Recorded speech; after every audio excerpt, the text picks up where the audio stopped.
Hello दोस्तों, आप सभी का बहुत बहुत स्वागत है आपके अपनी YouTube channel study non stop पर। तो कैसे हैं दोस्तों आप सभी लोग। उम्मीद करता हूं आप सभी लोग अच्छे होंगे और अपनी तैयारी को अच्छे से कर रहे होंगे। तो दोस्तों, जैसा कि आपको पता है कि अभी हम लोग यूथ कंपटीशन टाइम्स की ये जो बुक है 3100 वस्तुनिष्ठ प्रश्न है इसमें। और ये प्रश्न कैसे हैं, ये आरआरबी 2020 के पहले जो ऑनलाइन परीक्षाएं हुई हैं उनके 360 प्रश्न पत्रों में जो क्वेश्चन पूछे गए हैं उनका टॉपिक वाइज संकलन है ये बुक। तो इस सीरीज में जो है आज हम लोग कर रहे हैं वर्ल्ड हिस्ट्री, विश्व का इतिहास। इससे पहले भारत के इतिहास में जो है हम लोग तीनों चैप्टर कवर कर चुके हैं, प्राचीन इतिहास, मध्यकालीन इतिहास और आधुनिक इतिहास। तो अगर उन वीडियोस को अगर आप देखना चाहते हैं तो वीडियो के डिस्क्रिप्शन में आपको प्लेलिस्ट का लिंक मिल जाएगा, जहाँ से आप वो सभी वीडियोस देख सकते हैं। तो आज के पार्ट में जो है ज़्यादा क्वेश्चन नहीं है, 1 से लेकर के 33 तक 33 क्वेश्चन हैं, तो इनको जो है आज ख़त्म कर देंगे हम लोग। और दोस्तों, इस सीरीज में जो है आप लगातार बने रहिएगा, लगातार जुड़े रहिएगा, क्योंकि ये सीरीज जो है आपके लिए बेहद इंपॉर्टेंट है, बहुत ज़्यादा हेल्पफुल होने वाली है आपके लिए।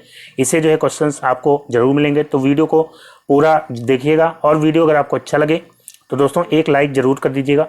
तो आइए शुरुआत करते हैं।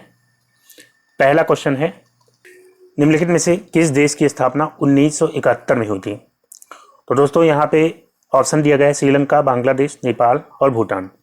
तो यहाँ पे राइट आंसर हो जाएगा ऑप्शन बी, बांग्लादेश। जो है बांग्लादेश ये जो है 26 मार्च 1971 को ये स्वतंत्रता की घोषणा करता है, 26 मार्च 1971 को। इससे पहले जो है ये पाकिस्तान का हिस्सा था। अभी जो पाकिस्तान है वो पहले जो है पश्चिमी पाकिस्तान कहलाता था और बांग्लादेश जो है पूर्वी पाकिस्तान कहलाता था। तो 1971 में जो है इसका गठन होता है और अब इसका नाम है बांग्लादेश। तो यहाँ पे बी ऑप्शन इसका राइट आंसर होगा। फिर दोस्तों अगला क्वेश्चन लेते हैं, शतवर्षीय युद्ध किन देशों के बीच में लड़ा गया था। तो शतवर्षीय युद्ध जो कि 100 वर्षों से ज़्यादा समय तक लड़ा गया था, तो ये युद्ध लड़ा गया था इंग्लैंड और फ्रांस के बीच में। तो यहाँ पे राइट आंसर क्या हो जाएगा, ऑप्शन डी यहाँ पे राइट आंसर हो जाएगा, इंग्लैंड और फ्रांस। और कब से कब तक लड़ा गया था, तो ये जो है 1337 से लेकर के 1453 तक लड़ा गया था। और इसमें जीत किसकी हुई थी, तो फ्रांस जो है फ्रांस की जीत हुई थी। फिर दोस्तों अगला क्वेश्चन है, बोस्टन चाय पार्टी किस वर्ष हुई थी। तो बोस्टन टी पार्टी या बोस्टन चाय पार्टी जो है ये अमेरिकी स्वतंत्रता संग्राम की एक महत्वपूर्ण घटना है और ये जो है अमेरिकी स्वतंत्रता संग्राम का तत्कालिक कारण भी मानी जाती है। तो ये घटना कब घटी थी, ये घटना घटी थी 16 दिसंबर 1773 को ये घटना घटी थी। ब्रिटेन के जो जहाज़ हैं, ब्रिटेन जो है अमेरिका से चाय का व्यापार करता था, तो उसके जो जहाज़ हैं वो बोस्टन जो कि अमेरिका का एक शहर है, तो वहाँ पे ठहरे हुए थे। तो वहाँ के जो नागरिक हैं वो जहाज़ों पर चढ़ करके जो चाय के डिब्बे होते हैं उनको फेंक देते हैं, लगभग 340 डिब्बों को जो है समुद्र में ही फेंक देते हैं। तो इसी को जो है बोस्टन चाय पार्टी घटना कहा जाता है। और इस घटना का नायक कौन था, तो इस घटना का नायक था सैमुअल एडम्स। सैमुअल एडम्स जो है इस घटना का नायक था।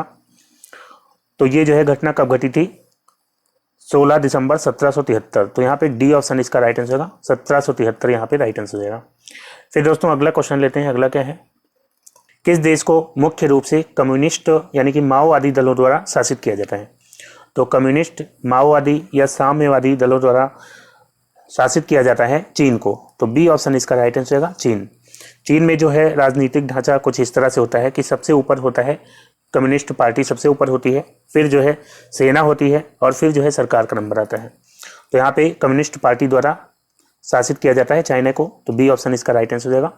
फिर दोस्तों अगला क्वेश्चन है, वो क्रांतिकारी नेता कौन था जिसने क्यूबा में भूमि सुधार और साक्षरता में सुधार किया था। तो दोस्तों इसका राइट आंसर हो जाएगा फिडेल कास्ट्रो। फिडेल कास्ट्रो जो कि क्यूबा में जो है एक क्रांतिकारी नेता के रूप में और एक राजनीतिज्ञ के रूप में जो है इसने महत्वपूर्ण भूमिका निभाई थी। और ये जो है 1959 से लेकर के 1976 तक क्यूबा में प्रधानमंत्री के पद पर कार्यरत रहा था।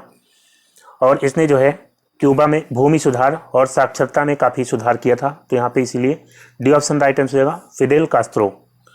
फिर दोस्तों अगला क्वेश्चन है, उस अमेरिकी नागरिक आंदोलन कार्यकर्ता का नाम क्या है जिन्होंने प्रसिद्ध भाषण आई हैव ए ड्रीम दिया था। तो आई हैव ए ड्रीम यानी कि मेरे पास सपना है। तो ये आई हैव ए ड्रीम भाषण जो है किसने दिया था। तो दोस्तों आई हैव ए ड्रीम एक सार्वजनिक भाषण है जो कि दिया गया था मार्टिन लूथर किंग जूनियर के द्वारा, जो कि अमेरिकी नागरिक हैं। और जो है इन्होंने कब दिया था, इन्होंने 28 अगस्त 1963 को जो है वाशिंगटन में स्वतंत्रता आंदोलन के दौरान जो है ये भाषण दिया था। वाशिंगटन में जो है स्वतंत्रता आंदोलन के दौरान ये भाषण दिया था 1963 में। तो यहाँ पे बी ऑप्शन इसका राइट आंसर होगा, मार्टिन लूथर किंग जूनियर। फिर दोस्तों अगला क्वेश्चन लेते हैं। अगला क्या है, अफीम युद्ध दो देशों के बीच में लड़ा गया था, उनमें से एक चीन था, दूसरा देश कौन सा है। तो दोस्तों अफीम युद्ध की बात करते हैं, ये लड़ा गया था चीन और ब्रिटेन के बीच में। तो ऑप्शन ए इसका राइट आंसर होगा, चीन और ब्रिटेन के बीच में ये युद्ध लड़ा गया था। और ये कब से कब तक लड़ा गया था, तो 1839 से लेकर के 1842 के बीच में ये युद्ध हुआ था। और जो ये युद्ध है ये छिंग राजवंश, जो चीन का राजवंश था छिंग राजवंश, और इसके अलावा ब्रिटेन, छिंग राजवंश और ब्रिटेन के बीच में अफीम के व्यापार को लेकर के ये युद्ध लड़ा गया था। तो यहाँ पे ब्रिटेन इसका राइट आंसर होगा। फिर दोस्तों अगला क्वेश्चन है, निम्नलिखित में से किसको आयरन चांसलर कहा जाता था। तो दोस्तों आयरन चांसलर किसको कहा जाता था, तो इसका राइट आंसर हो जाएगा option C, Otto von Bismarck. इनको जो है आयरन चांसलर कहा जाता था। ये जो है जर्मन साम्राज्य के प्रथम चांसलर बने थे, जर्मन साम्राज्य के ये जो है प्रथम चांसलर बने थे। और इन्होंने जो है जर्मनी में कई राज्यों का एकीकरण करके एक शक्तिशाली जर्मन साम्राज्य की स्थापना की थी। तो इसलिए जो है इनको आयरन चांसलर के नाम से जाना जाता है। और इसी तरह से भारत में जो है सरदार वल्लभ भाई पटेल की भूमिका रही है, जिन्होंने भारत के कई बिखरे हुए भूभागों का एकीकरण करके भारत संघ में मिलाया था। तो इसलिए भारत का बिस्मार्क किसको कहते हैं, तो सरदार वल्लभ भाई पटेल को क्या कहते हैं, सरदार वल्लभ भाई पटेल को इसीलिए कहते हैं भारत का बिस्मार्क। फिर दोस्तों अगला क्वेश्चन लेते हैं, वाटरलू युद्ध किस वर्ष लड़ा गया था। तो दोस्तों वाटरलू युद्ध ये जो है लड़ा गया था 1815 में। यहाँ पे ए ऑप्शन इसका राइट आंसर है 1815, 18 जून 1815 में ये युद्ध लड़ा गया था। कहाँ पे, तो ये बेल्जियम में पड़ता है वाटरलू, बेल्जियम में पड़ता है वाटरलू। तो वहाँ पे ये युद्ध लड़ा गया था किसके किसके बीच में, तो फ्रांस और अंग्रेजी सेना के बीच में, फ्रांस और अंग्रेजी सेना के बीच में ये युद्ध लड़ा गया था। फ्रांस की तरफ से जो है नेतृत्व कर रहा था नेपोलियन बोनापार्ट, नेपोलियन जो है फ्रांस की तरफ से नेतृत्व कर रहा था। और अंग्रेजों की तरफ से नेतृत्व कर रहा था Duke of Wellington, Duke of Wellington जो है ये अंग्रेजों की तरफ से नेतृत्व कर रहा था, ड्यूक ऑफ वेलिंगटन। और नेपोलियन बोनापार्ट जो है इसमें पराजित हुआ था और इसको जो है बंदी बना करके सेंट हेलेना द्वीप पर भेज दिया गया था, जहाँ पे इसकी मृत्यु हो जाती है 1821 में। किस द्वीप पर भेजा गया था, तो सेंट हेलेना द्वीप पर, सेंट हेलेना द्वीप पर जो है इसको भेज दिया गया था। 1821 में जो है इसकी मृत्यु हो जाती है। फिर दोस्तों अगला क्वेश्चन लेते हैं, किनके द्वारा 1509 ईस्वी में दीऊ पर विजय प्राप्त की गई थी। तो दोस्तों दीऊ पर विजय प्राप्त की गई थी पुर्तगालियों द्वारा। तो डी ऑप्शन इसका राइट आंसर होगा, पुर्तगालियों द्वारा। जो भारत का प्रथम पुर्तगाली गवर्नर था जिसका नाम था फ्रांसिस्को डी अल्मीड़ा, फ्रांसिस्को डी अल्मीड़ा ये जो है भारत का प्रथम पुर्तगाली गवर्नर था। इसका जो कार्यकाल था 1505 से लेकर के 1509 तक जो है इसका कार्यकाल था। इसने जो है ब्लू वाटर पॉलिसी जो है किसने चलाई थी, तो ब्लू वाटर पॉलिसी जो है इसके द्वारा चलाई गई थी फ्रांसिस्को डी अल्मीड़ा के द्वारा। और इसने जो है 1509 ईस्वी में गुजरात और इसके अलावा मिस्र, गुजरात और मिस्र और इसके अलावा तुर्की, इनका जो संयुक्त नौसैनिक बेड़ा था उसको पराजित करके इसने दीऊ पर अधिकार जमा लिया था। तो यहाँ पे डी ऑप्शन इसका राइट आंसर है, पुर्तगालियों। 1509 में दीऊ पर इसने अधिकार किया था। फिर दोस्तों अगला क्वेश्चन लेते हैं। अगला क्या है, 1907 में किसको भूटान के वंशानुगत शासक के रूप में निर्वाचित किया गया था।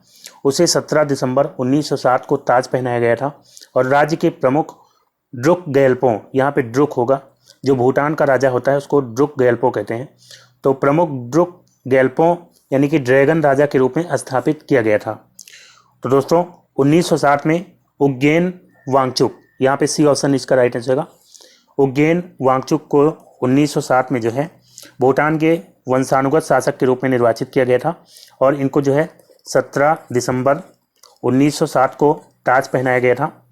और राज्य के प्रमुख यानी कि ड्रुक गेल्पो के रूप में स्थापित किया गया था। तो यहाँ पे सी ऑप्शन इसका राइट आंसर होगा, उज्जैन वांगचुक। फिर दोस्तों अगला क्वेश्चन लेते हैं। भूटान पर कूच बिहार के एक राजा संगलदीप द्वारा शासन या नियंत्रण कब किया गया था? तो कूच बिहार जो कि भूटान में है, तो भूटान पर जो है कूच बिहार के एक राजा थे संगदलविक, क्या नाम है, संगलदीप। इनके द्वारा जो है शासन किया गया था 7वीं शताब्दी ईसा पूर्व के आसपास। तो यहाँ पे राइट आंसर क्या हो जाएगा, 7वीं शताब्दी ईसा पूर्व के आसपास। ए ऑप्शन इसका राइट आंसर हो जाएगा। फिर दोस्तों अगला क्वेश्चन लेते हैं। किस देश का स्वतंत्रता दिवस 4 जनवरी को मनाया जाता है? तो दोस्तों 4 जनवरी को स्वतंत्रता दिवस मनाया जाता है म्यांमार का। ऑप्शन बी यहाँ पे राइट आंसर होगा, म्यांमार का स्वतंत्रता दिवस मनाया जाता है 4 जनवरी। ये 4 जनवरी 1948 को स्वतंत्र होता है। और अगर बात करते हैं म्यांमार की, तो इसको जो है पैगोडा का देश भी कहा जाता है। पैगोडा का देश किसको कहते हैं? तो म्यांमार को कहते हैं पैगोडा का देश। 1937 से पहले ये भारत का हिस्सा हुआ करता था। ब्रिटिश भारत में जो है इसको 1937 में भारत से अलग किया जाता है। 1937 में भारत से अलग किया जाता है और ये 4 जनवरी 1948 को स्वतंत्र होता है। और इसके अलावा अगर म्यांमार की बात करते हैं तो इसकी राजधानी क्या है? तो न्यापीदा। न्यापीदा जो है इसकी राजधानी है। और इसकी करेंसी क्या है? मुद्रा। तो मुद्रा हो जाती है इसकी क्यात। क्यात जो है इसकी मुद्रा है और राजधानी हो जाती है न्यापीदा। फिर दोस्तों अगला क्वेश्चन लेते हैं। बर्लिन की दीवार को किस वर्ष ध्वस्त किया गया था? तो दोस्तों बर्लिन की दीवार की बात करते हैं। ये जो है पश्चिमी बर्लिन और जर्मन लोकतांत्रिक गणराज्य के बीच में एक अवरोध के रूप में कार्य करती थी और 28 साल तक जो है ये बर्लिन शहर को पूर्वी और पश्चिमी टुकड़ों में विभाजित करके रखती थी। इसका निर्माण जो है कब हुआ था? तो इसका निर्माण हुआ था 13 अगस्त 1961 को जो है से इसके निर्माण की शुरुआत हुई थी। और ये जो है 9 नवंबर 1989 में इसको ध्वस्त किया जाता है। 9 नवंबर 1989 में इसको ध्वस्त कर दिया जाता है। तो यहाँ पे राइट आंसर क्या हो जाएगा? ऑप्शन बी इसका राइट आंसर होगा 1989। फिर दोस्तों अगला क्वेश्चन लेते हैं। 2005 में अहिंसक क्रांतियों की जिस श्रृंखला ने जॉर्जिया, यूक्रेन, किर्गिस्तान और लेबनान में सरकारों को उखाड़ फेंका था, तो उस क्रांति का नाम क्या था? तो यहाँ पे दोस्तों इसका राइट आंसर हो जाएगा रंगीन क्रांति। रंगीन क्रांति या जो है इसको रंग क्रांति के नाम से जानते हैं। और ये जो है एक अहिंसक आंदोलन था, अहिंसक क्रांति थी और इसने जॉर्जिया, यूक्रेन, किर्गिस्तान एवं लेबनान जैसे कुछ देशों में जो निरंकुश सरकारें थी उनको उखाड़ फेंकने के उद्देश्य से ये आंदोलन चलाया गया था। तो यहाँ पे सी ऑप्शन इसका राइट आंसर होगा रंगीन क्रांति।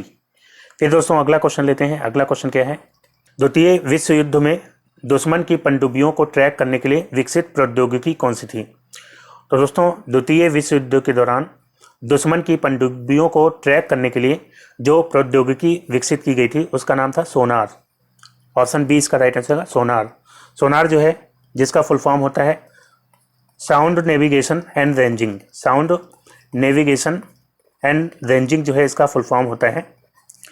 तो ये जो है समुद्र के अंदर वस्तुओं का पता लगाने के लिए और समुद्र की गहराइयों का पता लगाने के लिए इसका प्रयोग किया जाता है।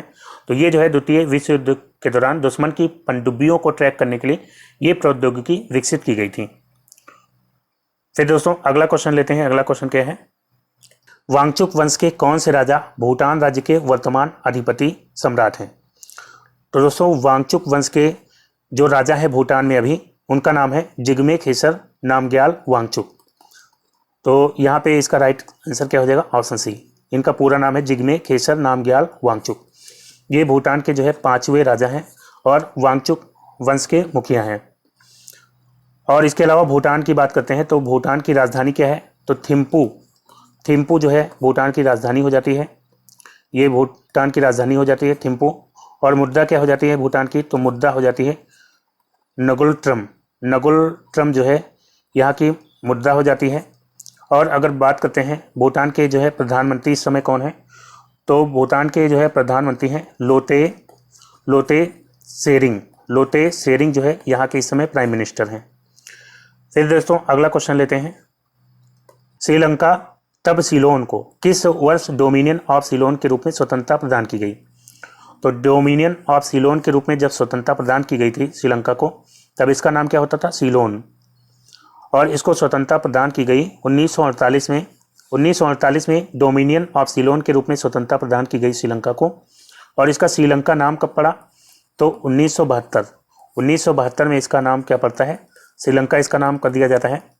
श्रीलंका जिसकी राजधानी क्या है, तो श्रीलंका की राजधानी क्या है, श्री जयवर्धनेपुरे कुट्टे। श्री जयवर्धनपुरे कुट्टे, श्री जयवर्धनेपुरे कुट्टे जो है यहाँ की राजधानी हो जाती है। और यहाँ के प्राइम मिनिस्टर कौन है, तो यहाँ के प्राइम मिनिस्टर प्रधानमंत्री हो जाते हैं महिंदा राजपक्षे जो है यहाँ के प्रधानमंत्री हो जाते हैं। और राष्ट्रपति कौन हो जाते हैं, तो राष्ट्रपति यहाँ पे हो जाते हैं गोटबाया राजपक्षे। गोटबाया राजपक्षे जो है यहाँ पे राष्ट्रपति हो जाते हैं। मुद्रा क्या है, तो मुद्रा आपको पता है कि श्रीलंकन रुपया जो है यहाँ पे मुद्रा होती है। फिर दोस्तों अगला क्वेश्चन लेते हैं, टेराकोटा आर्मी। टेराकोटा की मूर्तियों का एक संग्रह किस देश के पहले सम्राट की सेनाओं को दर्शाता है। तो दोस्तों टेराकोटा आर्मी जो कि टेराकोटा की मूर्तियों का एक संग्रह है, और ये जो है चीन देश के पहले सम्राट जिनका नाम था किन सी हुआंग, ये जो है चीन के पहले सम्राट थे, तो इनकी सेनाओं को दर्शाता है। तो यहाँ पे राइट आंसर क्या हो जाएगा, ऑप्शन ए यहाँ पे राइट आंसर हो जाएगा। फिर दोस्तों अगला क्वेश्चन लेते हैं, निम्नलिखित में से किस देश में वर्ष 1986 में यूनाइटेड किंगडम का शासन औपचारिक रूप से समाप्त हुआ था। तो इसका राइट आंसर हो जाएगा ऑप्शन ए ऑस्ट्रेलिया। ऑस्ट्रेलिया में जो है 1986 में यूनाइटेड किंगडम का शासन औपचारिक रूप से समाप्त हुआ था। यहाँ के जो है अभी पीएम कौन है, तो पीएम है यहाँ के स्कॉट मॉरिसन जो है यहाँ के इस समय प्रधानमंत्री हैं। और इसकी राजधानी क्या है, तो कैनबरा जो है यहाँ की राजधानी हो जाती है। ऑस्ट्रेलियाई डॉलर जो है यहाँ की मुद्रा हो जाती है। फिर दोस्तों अगला क्वेश्चन है, चीन की विशाल दीवार के निर्माण का श्रेय किसे जाता है। तो दोस्तों चीन की दीवार की बात करते हैं तो ये जो है चीन में उत्तरी आक्रमणकारियों से रक्षा के लिए 5वीं से लेकर के 16वीं शताब्दी के बीच में कई दीवारों का निर्माण करवाया गया था। तो इनको संयुक्त रूप से चीन की दीवार कहा जाता है। और इसमें जो चीन के प्रथम सम्राट थे जिनका नाम था क्विन सी हुआंग, इन्होंने जो दीवार बनवाई थी वो सबसे ज़्यादा प्रसिद्ध है। तो इसलिए जो है चीन की विशाल दीवार के निर्माण का श्रेय जाता है इन्हीं को, क्विन सी हुआंग को, जो कि चीन के प्रथम सम्राट थे। फिर दोस्तों अगला क्वेश्चन लेते हैं। अगला क्वेश्चन क्या है, श्रीलंका को किस वर्ष में आज़ादी मिली थी। तो दोस्तों श्रीलंका को आज़ादी कब मिली थी, 1948 में। ऑप्शन 20 का राइट आंसर होगा 4 फरवरी 1948 को जो है श्रीलंका को आज़ादी मिली थी। तो यहाँ पे बी ऑप्शन इसका राइट आंसर होगा। फिर दोस्तों अगला क्वेश्चन लेते हैं, अफगानिस्तान पर किसके द्वारा विजय हासिल करने के बाद वो अकैमेनिड साम्राज्य के अंतर्गत आता है। तो दोस्तों अफगानिस्तान की बात करते हैं तो पहले ये जो है भारत का ही क्षेत्र हुआ करता था। ये जो है भारत के पश्चिम और उत्तर क्षेत्र में मेनली पंजाब और सिंध के आसपास का क्षेत्र था। तो इसको जो है जीत लिया था डेरियस प्रथम पर्सिया यानी कि ईरान। तो ईरान के जो है हकमनी साम्राज्य के शासक थे जिनका नाम था डेरियस प्रथम। इन्होंने जो है 516 ईसा पूर्व में जो है इसको जीत करके अपने साम्राज्य में मिला लिया था। और फिर जो है ये क्षेत्र ईरान का 20वां प्रांत बन गया था। तो यहाँ पे राइट आंसर क्या हो जाएगा, ऑप्शन ए पर्सिया के डेरियस प्रथम ने जो है इस पर विजय हासिल करने के बाद ये अकैमेनिड साम्राज्य के अंतर्गत आता है। फिर दोस्तों अगला क्वेश्चन लेते हैं, 1971 में स्वतंत्रता की घोषणा के बाद बांग्लादेश के प्रथम प्रधानमंत्री का नाम बताइए। तो दोस्तों 1971 में जो है बांग्लादेश स्वतंत्र हुआ था 26 मार्च 1971 को। उसके बाद जो है बांग्लादेश के प्रथम प्रधानमंत्री बने थे ताजुद्दीन अहमद। ऑप्शन ए इसका राइट आंसर हो जाएगा ताजुद्दीन अहमद। उसके बाद बने थे शेख मुजीबुर रहमान, जिनको बंगबंधु के नाम से जानते हैं, बंगबंधु के नाम से इनको जानते हैं। फिर दोस्तों अगला क्वेश्चन है, महारानी एलिजाबेथ द्वितीय हाल ही में ब्रिटेन में सबसे लंबे समय तक राज्य सम्राट बन गई। उन्होंने डैश द्वारा निर्धारित रिकॉर्ड तोड़ा है। तो महारानी एलिजाबेथ द्वितीय, ये जो क्वेश्चन पूछा गया था दोस्तों ये एनटीपीसी में पूछा गया था। एनटीपीसी में 2016 में जो है ये क्वेश्चन पूछा गया था। तो उस समय ये करंट का क्वेश्चन रहा होगा। तो ये जो है इन्होंने रिकॉर्ड किसका तोड़ा है, तो इन्होंने महारानी विक्टोरिया का रिकॉर्ड तोड़ा है। ऑप्शन डी इसका राइट आंसर हो जाएगा। और अभी भी ये महारानी एलिजाबेथ द्वितीय अभी भी ये ब्रिटेन की महारानी है। और इन्होंने 2012 में 60 साल पूरे होने के उपलक्ष्य में इन्होंने सिल्वर जुबली मनाई थी। अपने शासन का 60 साल इनका पूरा होने के उपलक्ष्य में इन्होंने सिल्वर जुबली मनाई थी। तो अब 2022 में तो इनको 70 साल हो गए होंगे। तो 70 साल से ये शासन अभी कर ही रही हैं। तो इन्होंने किसका रिकॉर्ड तोड़ा था, महारानी विक्टोरिया का। और ब्रिटेन की बात करते हैं तो ब्रिटेन के इस समय पीएम कौन है, तो ब्रिटेन के प्रधानमंत्री हो जाते हैं बोरिस जॉनसन। बोरिस जॉनसन जो है यहाँ के प्रधानमंत्री हो जाते हैं। और यहाँ की मुद्रा क्या है, तो ब्रिटेन की मुद्रा हो जाती है पाउंड स्टर्लिंग जो है यहाँ की मुद्रा हो जाती है। फिर दोस्तों अगला क्वेश्चन लेते हैं। विश्व की प्रजातंत्रवादी देशों में किस देश का संविधान सर्वाधिक लंबा और बहुत विस्तृत है। तो दोस्तों विश्व में सबसे लंबा और विस्तृत संविधान किसका है, अपने प्यारे देश भारत का। तो डी ऑप्शन इसका राइट आंसर हो जाएगा। और दोस्तों इसके अलावा अगर बात करते हैं विश्व का पहला संविधान, तो विश्व का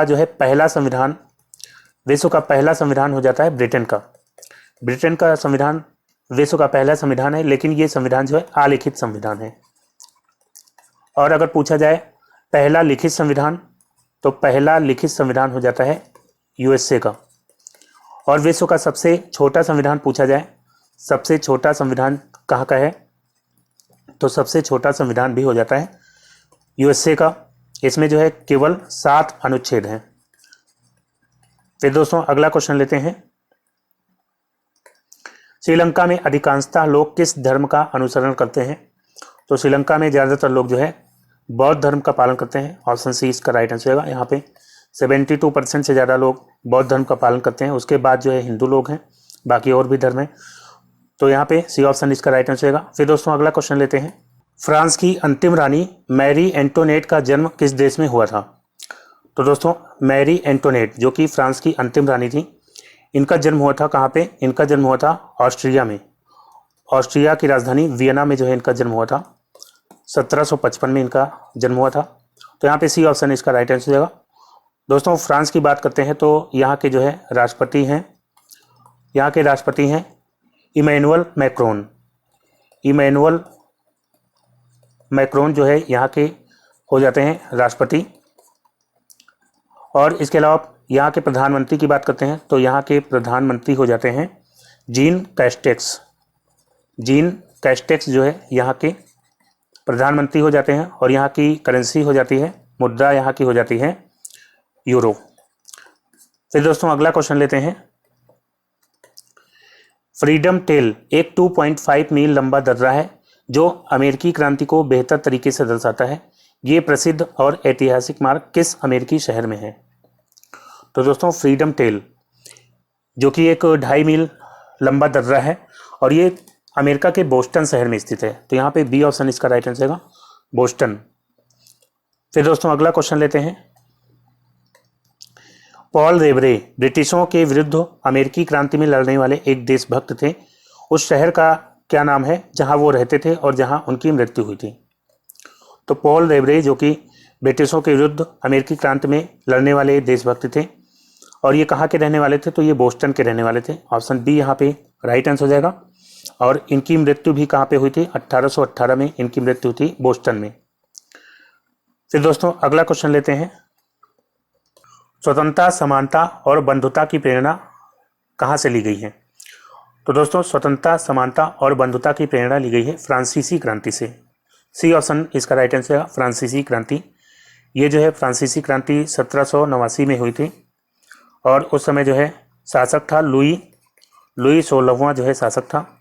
तो इसके समय में जो है फ्रांसीसी क्रांति हुई थी और भारतीय संविधान के निर्माण के दौरान संविधान निर्माणकर्ताओं ने समानता, स्वतंत्रता और बंधुता की प्रेरणा फ्रांसीसी क्रांति से ही ली थी। फिर दोस्तों अगला क्वेश्चन लेते हैं। अगला क्वेश्चन क्या है। गुलनाबाद की लड़ाई महमूद होताकी के नेतृत्व में किस वर्ष लड़ी गई थी। तो दोस्तों गुलनाबाद की लड़ाई ये जो है लड़ी गई थी 1722 में। ऑप्शन बी इसका राइट आंसर जाएगा 1722। ये 8 मार्च 1722 में जो है ये लड़ाई लड़ी गई थी। कहाँ पे, ईरान में। ईरान में जो है पड़ता है इस्फहान। तो इस्फहान ईरान में जो है ये लड़ाई लड़ी गई थी।